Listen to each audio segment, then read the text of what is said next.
अल्हम्दुलिल्लाह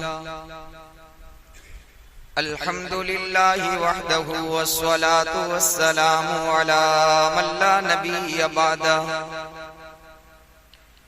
अन अबी हुरैरह रज़ियल्लाहु तआला अन्हु क़ाल क़ाल रसूलुल्लाह सल्लल्लाहु अलैहि वसल्लम सबअतुन युज़िल्लुहुमुल्लाहु फ़ी ज़िल्लिही यौम ला ज़िल्ल इल्ला ज़िल्लुहु इला आखिरिल हदीस औ कमा क़ाल रसूलुल्लाह सल्लल्लाहु अलैहि वसल्लम। दुरूद या रब्बि सल्ली व सल्लिम दाइमन अबदा अला हबीबिका खैरिल खल्क़ि कुल्लिहिम। काबिल एहतराम हज़रात, सामीन किराम, बुजुर्गों, अजीजों, दीनी भाइयों, दरस हदीस की पिछली चंद मजालिस से हमारा उन्वान और मौजू चल रहा है अल्लाह के वो खुश नसीब बंदे और बंदियां जिनको रब्बे करीम कयामत के मैदान में जहां उसके अर्श और उसके मखसूस साये के अलावा कोई साया नहीं होगा, अल्लाह अपने खुश नसीब बंदों को जिनका तज़किरा नबी करीम सल्लल्लाहु अलैहि वालिहि वसल्लम ने अहादीस मुबारका में इरशाद फरमाया कि वो 7 खुश नसीब लोग होंगे जो उस साये के अंदर जगह पाएंगे, जगह मिलेगी। अल्लाह हमारा शुमार भी उन्हीं में फरमा ले।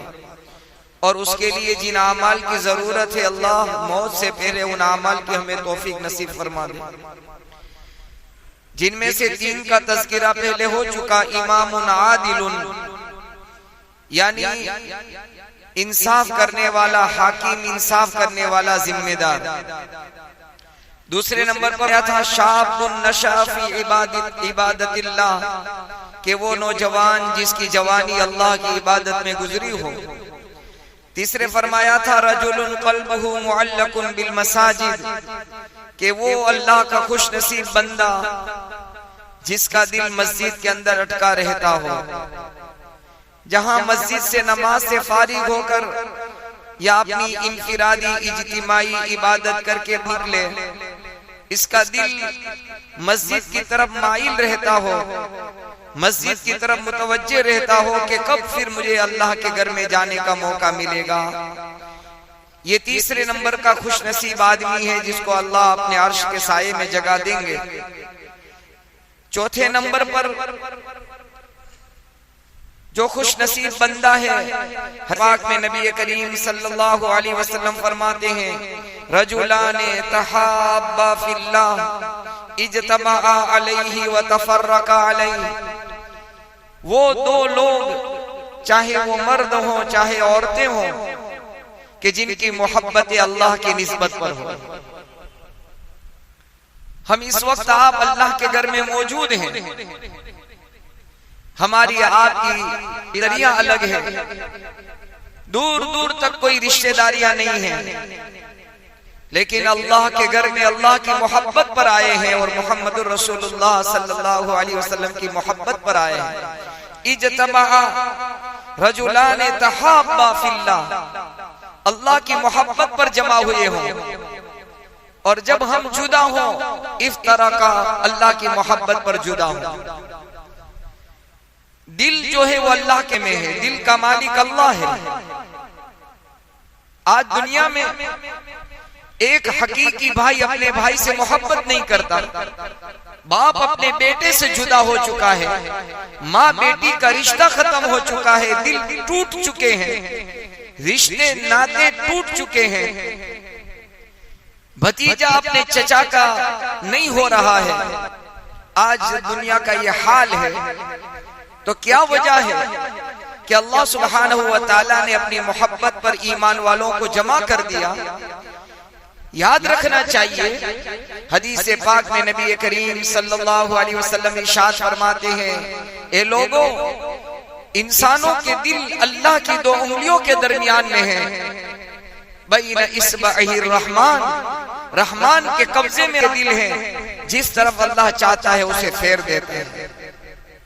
और अल्लाह सुब्हानहु व तआला ने दिलों में मोहब्बतों का पैदा होना और उल्फतों का आना इसको अल्लाह ने इनाम और एहसान फरमाया है। कुरान करीम में अल्लाह सुब्हानहू व तआला इरशाद फरमाते हैं, अपने हबीब को मुखातब करके, अपने नबी अलैहिस्सलातु वस्सलाम को मुखातब करके अल्लाह कुरान में इरशाद फरमाते हैं, वअल्लफ़ बैन क़ुलूबिहिम लौ अंता मा फिल अर्द, कि ए मेरे महबूब, अगर जमीन में जितना खजाना, जितना माल है, सारा का सारा तुम खर्च कर देते, तब भी सहाबा के दिल में मोहब्बत पैदा नहीं कर सकते।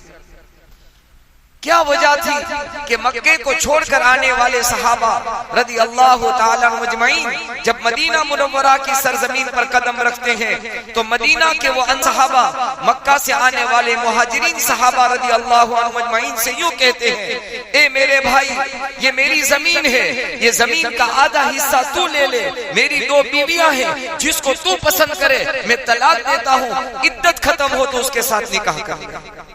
अल्लाह इरशाद फरमाते हैं, ए मेरे महबूब, ये सहाबा के दिलों में जो मोहब्बत आई है, अगर सारी दुनिया का माल तुम खर्च कर देते तो इस बुनियाद पर भी मोहब्बतें पैदा नहीं होती। अल्लाह इरशाद फरमाते हैं, ए मेरे हबीब, मोहब्बतें हम इनके दिलों में पैदा करते हैं। मोहब्बतों का डालने वाला अल्लाह है। पता ये चला कि अल्लाह जो मोहब्बतें पैदा करता है वो दीन की निस्बत पर पैदा करता है। अल्लाह की नाफरमानी, अल्लाह से बगावत और मासियत के साथ मोहब्बतें नहीं होती। मोहब्बतें तो इताअत खुदावंदी, अल्लाह की इताअत, अल्लाह की फरमाबरदारी पर अल्लाह ताला मोहब्बतें पैदा करता है।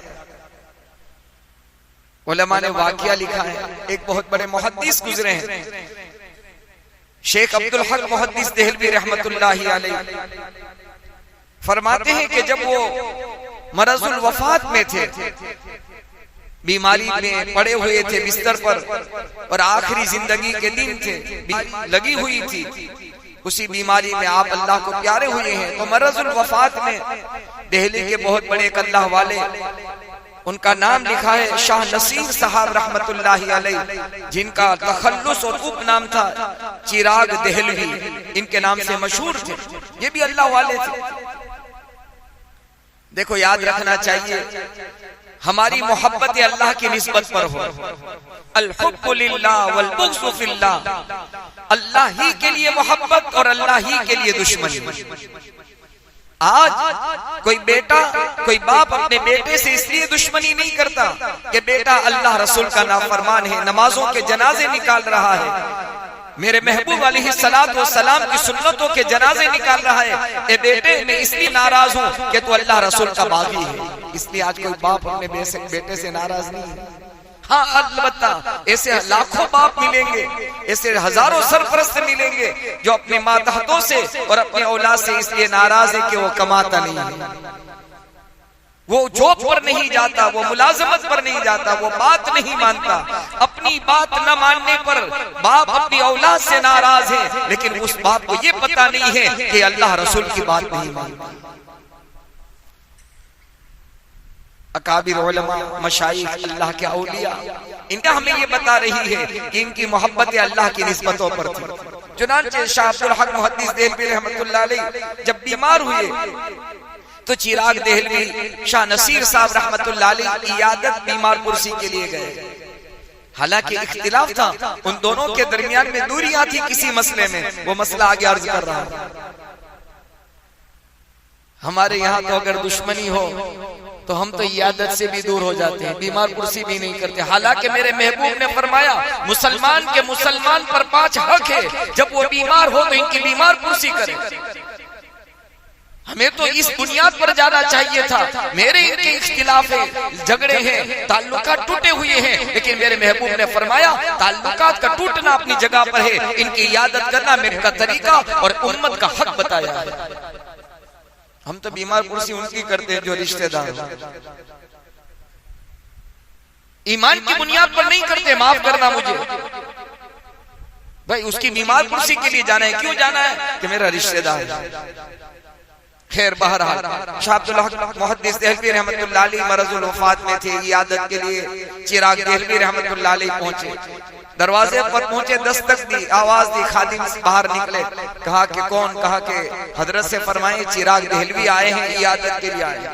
खादिम अंदर गए, इजाजत मांगी तो हजरत ने फरमाया कि उनसे कह दो कि वो सीमा के कायल हैं, सीमा से रगबत रखते हैं, मोहब्बत रखते हैं। और जो सीमा से मोहब्बत रखता है, सीमा क्या है आगे अर्ज कर रहा हूं कि जो सीमा से रगबत रखता है मैं उनसे मुलाकात पसंद नहीं करता। देखो ये भी अल्लाह के नेक बंदे हैं, वो भी अल्लाह के बंदे हैं और वो तो अपने जमाने के मुहद्दिस हैं। शेख शाह अब्दुल हक मुहद्दिस देहलवी रहमतुल्लाह अलैह, क्या आप सीमा के कायल हैं और सीमा से रगबत रखते हैं, इसलिए मैं आपको आने की इजाजत नहीं। अगर मुझको और आपको कोई कहे तो क्या कहे कि अब तो मर जाएगा तो जनाजे भी नहीं आऊंगा।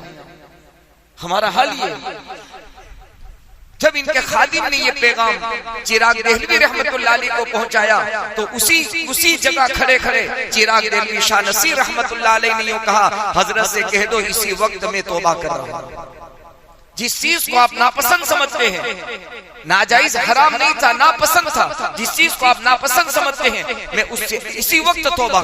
खादिम जब ये पैगाम लेकर शाह अब्दुल हक मुहद्दिस देहलवी रहमतुल्लाह अलैह की खिदमत में हाजिर हुए और हजरत से कहा कि हजरत चिराग देहलवी रहमतुल्लाह अलैह, चिराग देहलवी तो यूं कहते हैं कि मैं इसी वक्त में तौबा कर चुका हूं।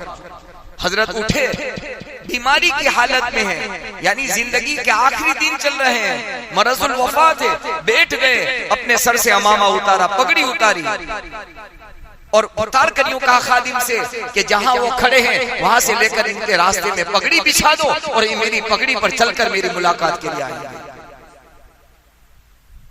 है कोई ऐसा तवाज़ु करने वाला? अल हुब्बु लिल्लाह, कि हमारी दुश्मनी, हमारा दूर होना तो क्या अल्लाह की निस्बत, वल हुब्बु फिल्लाह, और हमारी मोहब्बत अल्लाह की बुनियाद पर। सीमा क्या है वो समझ। हमारे जमाने में सीमा को समझना हो, एक बहुत बड़े अल्लाह के वली गुजरे हैं, सुल्तानुल हिंद निजामुद्दीन औलिया रहमतुल्लाह अलैह, और उसी जमाने के अंदर ये जिनके मुरीद हैं, ये उनके जमाने में अलाउद्दीन साबिर कलियरी रहमतुल्लाह अलैह, दोनों का जमाना एक है और ये दोनों के दोनों किसी अपने बड़े के ये मुरीद हैं। इन दोनों के जो पीर थे उनका नाम था बाबा फरीदुद्दीन गंजशकर रहमतुल्लाह अलैह।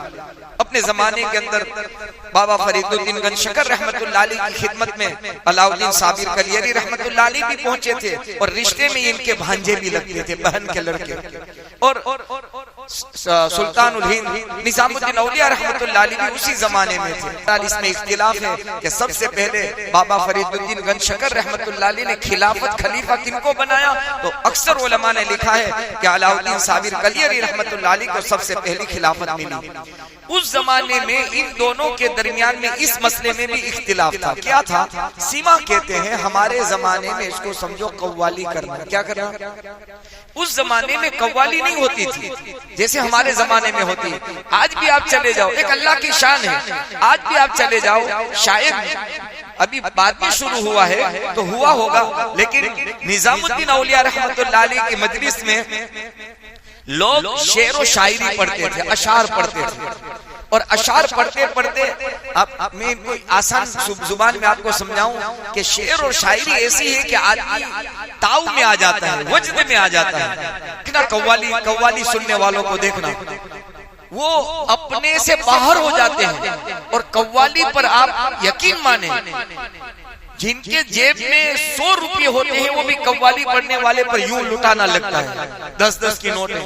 आपने देखा होगा, वो यानी अपने आप को भूल जाता है आदमी। ये अशार ऐसी चीजें हैं, शेर और शायरी और कव्वाली में तो आदमी मस्त हो जाता है।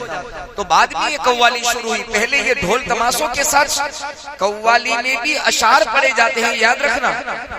कव्वाली में भी क्या पढ़े जाते हैं? अशार पढ़े जाते हैं, जिसको हम शेर और शायरी कहते हैं, अशार पढ़े जाते हैं। फर्क इतना है कि उस जमाने में ये बाजों के साथ और ढोल तमाशों के साथ अशार नहीं पढ़े जाते थे। ऐसे ही एक से एक अशार पढ़े जाते, लोग वजद में आ जाते थे। यानी इनकी हालत ऐसी होती थी, उनको पता नहीं चलता था हम कहाँ हैं।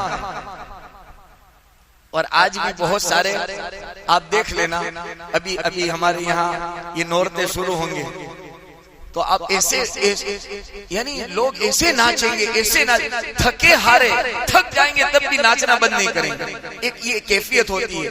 तो सीमा कहते हैं शेर और शायरी का पढ़ना। तो शाह अब्दुल हक मुहद्दिस देहलवी रहमतुल्लाह अलैह इसके कायल नहीं थे, इसको पसंद नहीं करते थे कि मैं इसको पसंद नहीं करता हूँ। और चिराग देहलवी रहमतुल्लाह अलैह इसको पसंद करते थे। पसंदगी और अदब में पसंदगी, ये इसलिए पसंद नहीं करते थे कि शेर व शायरी में आदमी फिर कहां से कहां पहुंच जाता है, फिर वो बॉर्डर भी क्रॉस कर लेता है, इसलिए पसंद नहीं करते थे। बहरहाल उस जमाने में अल्लाह के नेक बंदों के दरमियान में इख्तिलाफ था। बताना ये चाहता हूँ, जब चिराग देहलवी रहमतुल्लाह अलैह ने कहा हजरत मैंने तौबा कर ली, तो फौरन अपना अमामा पेश कर दिया, कहा इस पर चल कर क्या हो। ये मोहब्बतें थी। इसलिए किसी शायर ने कहा है, फुर्सत जिंदगी में कम है मोहब्बत के लिए। आज मोहब्बत करने का टाइम नहीं है।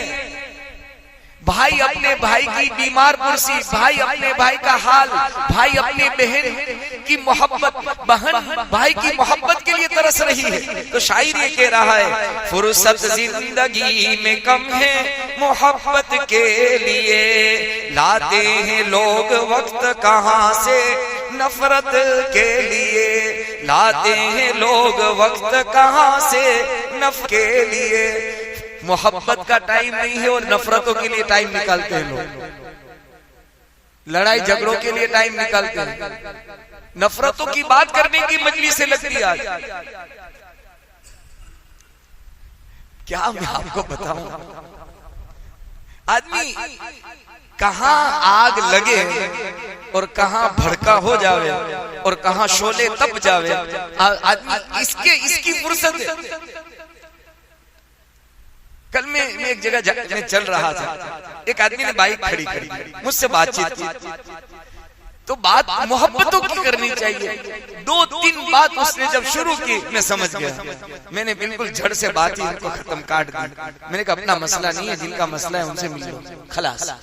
मैं एक बात और करूं तो उनको मौका मिला, बात ही क्यों करें भाई, जिनका जो मसला है उनके साथ निपट, खलास। तो शायर ये कह रहा है कि फुर्सते जिंदगी कम है मोहब्बत के लिए, लाते हैं लोग वक्त कहां से नफरत के लिए। नफरत का कहां वक्त मिल जाता है।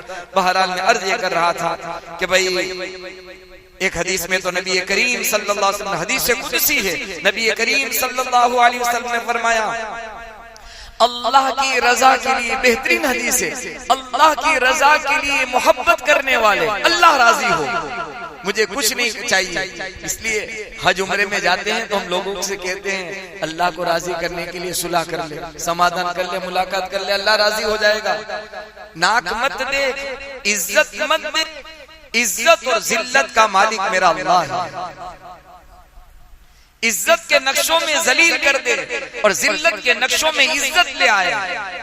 लाखों वाकयात हैं इस्लामी तारीख के अंदर और कुरान करीम के अंदर। मूसा अलैहिस्सलाम और इनकी कौम का नक्शा जिल्लत वाला था, फिरौन और उनके मानने वालों का नक्शा इज्जत वाला था। यहाँ जिल्लत के नक्शों में अल्लाह ताला ने मूसा अलैहिस्सलाम और उनके मानने वालों को इज्जत दी, और जो इज्जत के नक्शों में थे फिरौन और उसके मानने वाले, अल्लाह ने ऐसा जलील कर दिया कि आज तक फिरौन का नाम रखने के लिए कोई तैयार नहीं है, ऐसा जलील अल्लाह ने कर दिया।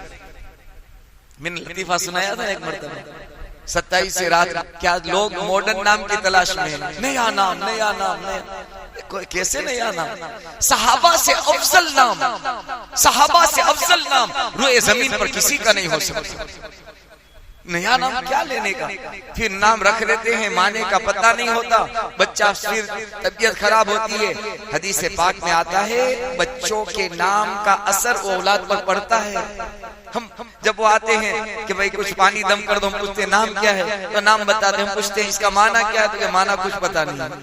खैर बहरहाल तो किसी ने कहा कि ऐसा नाम बताओ कुरान और हदीस में हो और आज तक किसी ने न रखा हो, कुरान और हदीस में हो और आज तक किसी ने रखा, मैंने फिरौन रख लो। बात समझ में आ रही, कुरान हदीस में इसका तज़किरा जगह जगह मिलेगा, लेकिन आज तक किसी ने ये नाम रखा तो कि ये थोड़ा नाम रखा। तो हम रख जो सहाबा के थे, वो नाम रख जो औलिया के थे, वो नाम रख जो अल्लाह के नेक बंदों और सुलहा के थे, ताकि मेरी और तेरी औलाद पर नेक लोगों के असरात पड़े। एक मरतबा मैंने ये भी अर्ज किया था कि हमारे बच्चों को हम बताते भी नहीं है कि निजामुद्दीन क्यों नाम रखा। एक बेवा आई थी अपने छोटे बच्चे को लेकर। मैं क्या बेटा तेरा नाम क्या? तो क्या निजामुद्दीन। तो मुझे बड़ी खुशी हुई, निजामुद्दीन औलिया रहमतुल्लाह। मैंने कहा बेटा तेरा नाम निजामुद्दीन क्यों रखा? इनकी दादी को पूछा तो बस इसके अब्बा ने रखा था। तो क्यों रखा तेरे अब्बा ने तेरा नाम? तो क्या कहता है कि मेरा दोस्त है ना, इसका नाम निजामुद्दीन था। मेरा अब्बा ने कहा तेरा नाम भी निजामुद्दीन। काश के बाप यूं कहता कि बेटा निजामुद्दीन अल्लाह के वली गुजरे हैं, अल्लाह करे तुझसे भी अल्लाह आपका काम ले ले। तो ये बच्चा यूं कहता सामने। बहरहाल खैर, तो एक हदीस पाक है, नबी करीम सल्लल्लाहु अलैहि वसल्लम ने फरमाया अल्लाह के लिए मोहब्बत रखने वाले कयामत के मैदान में नूर के मिंबर पर होंगे और अल्लाह के अर्श के साये में होंगे। नूर का मिंबर अल्लाह के अर्श के साये में। मेरे महबूब हदीस कुर्सी में आगे यूं फरमाते हैं अंबिया और शोहदा। कौन? अंबिया और शोहदा। जब इन लोगों को देखेंगे तो रश्क करेंगे, तारीफ करेंगे, ये खुशनसीब बंदे कौन है कि जिनको अल्लाह ने नूर के मिंबर पर बिठाया और अपने अर्श के साये में जगह दी। तो कहा जाएगा अल्लाह के लिए मोहब्बत करने वाले थे। हमारी मोहब्बत अल्लाह के लिए, खुद गर्जी न हो, स्वार्थ न हो, अपनी मन की चाहत की वजह से न हो, दिल चाहे न चाहे, हम तो ईमान पर मोहब्बतें करेंगे, इस्लाम की बुनियाद पर मोहब्बतें करेंगे, कुरान की बुनियाद पर मोहब्बत करेंगे और मोहम्मद रसूलुल्लाह सल्लल्लाहु अलैहि वसल्लम का उम्मती है, मेरे नबी का एक गुलाम और आशिक है, इस वजह से मोहब्बत करता हूँ। तो 5वें नंबर पर फरमाया रजुलुन ज़करल्लाह, ये फरमाया रजुलान तहाब्बा फिल्लाह, अल्लाह के लिए मोहब्बत करने वाला, अल्लाह ही के लिए मोहब्बत हो और अल्लाह के लिए ही जुदाई हो। अल्लाह रसूल का नाफरमान हो और मैं इससे मोहब्बत करूं तो क्या नहीं, मैं इसकी जात से नफरत नहीं करता हूं, इनका अमल ऐसा है कि मैं इससे दूर इसलिए हो रहा हूं ताकि अल्लाह करे वो नेकी पर आ जाए। बहरहाल ये 4 नंबर पर था। 5वें नंबर पर फरमाया वो खुश नसीब बंदा रजुलुन ज़करल्लाह खाली फाज़त ऐना, वो आदमी जो खलवत में तन्हाई में अल्लाह के खौफ या अल्लाह की मुलाकात का शौक। हाँ, आंसू है ना, आंसू 2 वजह से निकलते हैं। उलमा ने तो 5 किस्म लिखी है, मैंने कभी पढ़ी थी, अभी मैंने इसका मुताला नहीं किया, वरना आपको बताता कि आदमी का रोना 4 या 5 तरीके से होता है। अभी मैं 2 बता रहा हूँ। या तो आदमी खौफ और डर की वजह से रोता है, या आदमी खुशी और शौक की वजह से रोता है। कभी आदमी को खुशी की वजह से आंसू आ जाते हैं, आपने देखा होगा, खुशी में आंसू रोता है आदमी, और कभी आदमी खौफ और डर की वजह से रोता है। तो फरमाया कि आदमी तन्हाई के अंदर, ध्यान से सुनना, रजुलुन ज़करल्लाह, अल्लाह का जिक्र तन्हाई में करे, अल्लाह का डर में पैदा हो जावे, अल्लाह से मुलाकात का शौक पैदा हो जावे और इसकी आंखों से आंसू निकल जाए। चूंकि तन्हाई ऐसी चीज है, एकांत। अल्लाह ताला मेरी आपकी उम्मत के तमाम लोगों की, क्या बड़े क्या बूढ़े, क्या जवान, क्या बच्चे, क्या बच्चियां, तन्हाई के अंदर मोबाइल की दुनिया में मस्त होकर उसे ये पता नहीं होता मेरा अल्लाह देख रहा है। इसलिए फरमाया तन्हाई में अल्लाह की याद या अल्लाह का डर पैदा हो जावे। यहाँ देखो, अल्लाह का डर पैदा हो जावे और इसकी आंख से आंसू निकल जावे। कहा कि उस खुश नसीब बंदे या बंदी को अल्लाह कयामत के मैदान में अपने अर्श का साया नसीब फरमाए। इस मजमून को अधूरा रखूंगा। अल्लाह को 2 आंसू और कदम अल्लाह को बहुत पसंद है। इसको इंशाल्लाह अगले बुध में पूरा करेंगे, इस बात को पूरा करूंगा। हदीस पाक में नबी करीम सल्लल्लाहु अलैहि वसल्लम फरमाते हैं, सुनन तिरमिजी की रिवायत है, अल्लाह को 2 आंसू और 2 कदम बहुत पसंद है। कौन से 2 आंसू? कहा कि एक वो आंसू जो किसी की आंख से गुनाह की वजह से नदामत के साथ, गुनाह की वजह से नदामत, पछतावा, अफसोस हो गया, मुझसे गुनाह हो गया, बस इस पछतावे और अफसोस की वजह से उसकी आंखों से अश्क नदामत का एक कतरा, सिर्फ एक कतरा, हदीस आएगी, आगे आएगी, अगली बुध में अर्ज करूंगा, मक्खी के सर के बराबर निकल कर नीचे आ गया, बस बाहर आ गया। मेरे महबूब ने फरमाया उस पर जहन्नम की आग हराम हो गई। तो एक वो आंसू का कतरा अल्लाह को बहुत पसंद है जो गुनाह की वजह से नदामत और पछतावे के साथ निकला हो, और एक कतरा अल्लाह को वो पसंद है शहीद के खून का कतरा अल्लाह को बहुत पसंद। दो कतरे अल्लाह को बहुत पसंद, एक नदामत गुनाहों से के पछतावे की वजह से आंखों से निकला हुआ आंसू का कतरा, और एक खून का यानी शहीद के खून का कतरा। दो कदम अल्लाह को बहुत पसंद है, दो कदम। बहुत ध्यान से सुनना, जब मैंने ये रिवायत पढ़ी तो मुझे बड़ी खुशी हुई। फरमाया कि एक वो कदम जो जिहाद फी सबीलिल्लाह, अल्लाह के दुश्मनों से जंग करने के लिए उठने वाला कदम अल्लाह को बहुत पसंद है, और दूसरा वो जिसमें हम सब शरीक हैं अल्लाह के किसी फर्ज को अदा करने के लिए। जैसे हम फर्ज ईशा की पढ़ने के लिए आए, अल्लाह के किसी फर्ज को अदा करने के लिए जो कदम उठता है अल्लाह को वो कदम बहुत पसंद है। अल्लाह का शुक्र है कि हम नमाजों के लिए आते हैं, हमारा उठने वाला हर कदम अल्लाह पसंद करता है। अल्लाह से दुआ है अल्लाह ताला अपनी बारगाह में उसको शर्फ कबूलियत से आरास्ता फरमा दे, शर्फ कबूलियत नसीब फरमा दे। जो बातें कही सुनी अल्लाह ताला हम सबको इस पर अमल की तौफीक नसीब फरमाए। देखो दुनिया के बहुत सारे ममालिक, खुसूसन हमारे मुल्क हिंदुस्तान का बहुत बद से बदतर, बुरा से बुरा, और आए दिन हालात दर हालात, मैं पहले भी कह चुका हूँ, हम किसी न किसी दर्जे में सेफ और महफूज जगह में है। बहुत हालात मुश्किल से मुश्किल तर होते जा रहे हैं। जहां और वजह है उसके रीजन और कारण हैं, और सबसे बड़ी वजह यह है कि अल्लाह हमसे ना चुका है। हमने इज्तिमाई तौर पर, इज्तिमाई यानी जमा हो करके अल्लाह को नाराज करने के काम शुरू कर दिए हैं। नमाजों का छोड़ना, गाली गलौज करना, अल्लाह की नाफरमानी आम हो चुकी है।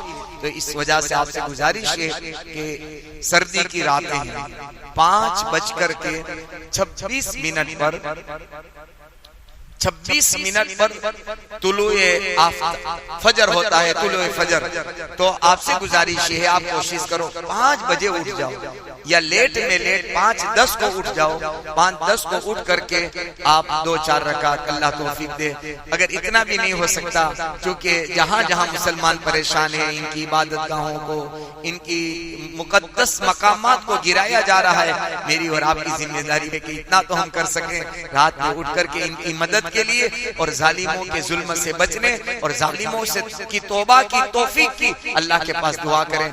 सर्दी की रातें हैं, इशा हो गई, अभी 9 बजे हैं, खाकर सोएंगे 10 बजे सो सकते हैं। कहाँ 10 बजे से लेकर 5 बजे तक 11, 12, 1, 2, 3, 4, 5, 7 घंटे 5 बजे उठ जाओ, वुजू करो, 2-4 रकात पढ़कर अल्लाह से मांग लो। फिर अगर आपको सो जाना है तो आप 5:45 की फिर घंटी रखकर 6 बजे की जमातें हैं। अल्लाह से दुआ करता हूँ सबसे पहले अल्लाह मुझे, आपको, हम सबको अमल की तौफीक नसीब फरमाए। दुआ कर लेते हैं, ये अल्लाह हमारे गुनाहों को माफ कर दे, हम सबसे राजी हो जा, हम सबसे राजी हो जा।